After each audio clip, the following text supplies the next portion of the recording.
Hey everyone, I am Siri. Welcome back. ಇಂದು ನಮ್ಮ ಪುರಾಣಗಳಲ್ಲಿ ವರ್ಣಿಸಿದ ಭೂಮಂಡಲದ ಅದ್ಭುತ ವಿನ್ಯಾಸವನ್ನು ನೋಡೋಣ. ಸ್ನೇಹಿತರೆ, ನಾವು ವಾಸಿಸುವ ಈ ಭೂಮಿ ಕೇವಲ ಒಂದು ಸಣ್ಣ ಗ್ರಹ ಮಾತ್ರ.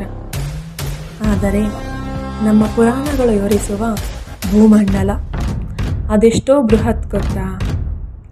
ಇದನ್ನು ಕೇಳಿದರೆ ನಾವು ಆಶ್ಚರ್ಯಚಕಿತರಾಗುತ್ತೀರಿ. ಮುಂದಿನ ಭಾಗ 1. ರಾತ್ರಿಯನ್ನು ಹಗಲು ಮಾಡಲು ಹೊರಟ ರಾಜ. ಈ ಕತೆ ಶುರುವಾಗುವುದು ಮಹಾರಾಜ ಪ್ರಿಯವ್ರತನಿಂದ. ಸೂರ್ಯನನ್ನು ಭೂಮಿಯ ಒಂದು ಭಾಗಕ್ಕೆ ಬೆಳಕು ನೀಡಿ ಇನ್ನೊಂದು ಭಾಗವನ್ನು ಕತ್ತಲೆಯಲ್ಲೇ ನೀಡುವುದನ್ನು ಕಂಡಾಗ ಅವನಿಗೆ ಕೋಪ ಬಂತು.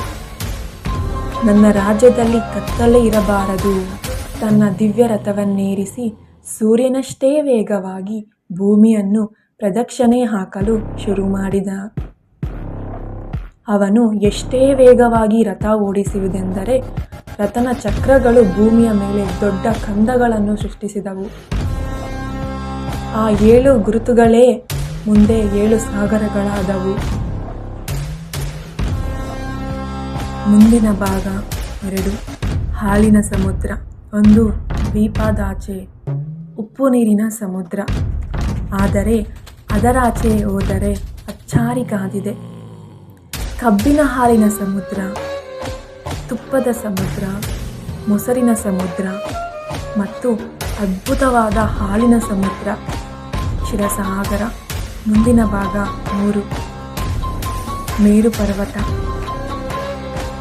ಈ ಇಡೀ ಭೂಮಂಡಲದ ಮಧ್ಯಭಾಗದಲ್ಲಿ ಮೇರು ಪರ್ವತ ನಿಂತಿದೆ.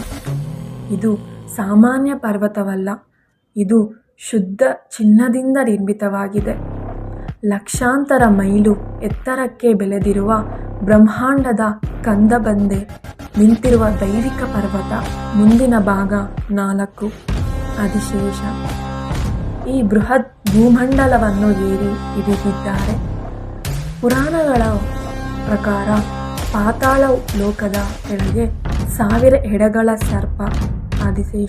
ಆತನಿಗೆ ಈ ಇಡೀ ಭೂಮಂಡಲದ ಒಂದು ಸಣ್ಣ ಸಾಸಿವೆ ಕಾಲಿನಂತೆ ಭಾಗವಹಿಸುತ್ತಿದ್ದಾನೆ. ಮುಂದಿನ ಭಾಗ 5. ಲೋಕ ಪರ್ವತ.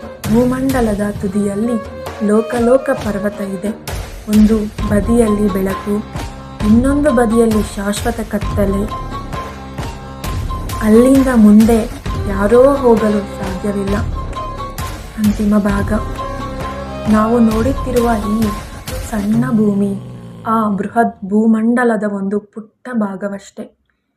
ನಮ್ಮ ಪೂರ್ವಜರು ಬ್ರಹ್ಮಾಂಡವನ್ನು ಎಷ್ಟೇ ಆಳವಾಗಿ ಯೋಚಿಸಿದರೂ ಈ ಕಥೆಯೇ ಅದರ ಸಾಕ್ಷಿ. ಇಂತಹ ರಹಸ್ಯಮಯ ಕಥೆಗಳು ನಿಮಗೆ ಇನ್ನಷ್ಟು ಇದ್ದರೆ ಈಗಲೇ SG ಕ್ರಿಯೇಟಿವ್ ಯೂಟ್ಯೂಬ್ ಚಾನಲನ್ನು ಸಬ್ಸ್ಕ್ರೈಬ್ ಮಾಡಿ. ಮತ್ತೊಂದು ಅದ್ಭುತ ಕಥೆಯಲ್ಲಿ ಮತ್ತೆ ಭೇಟಿಯಾಗೋಣ. ಈಗಲೇ SG ಕ್ರಿಯೇಟಿವ್ ಯೂಟ್ಯೂಬ್ ಚಾನಲ್ ಅನ್ನು ನೋಡಿ ಮತ್ತು ಸಬ್ಸ್ಕ್ರೈಬ್ ಮಾಡೋದನ್ನು ಮರಿಬೇಡಿ.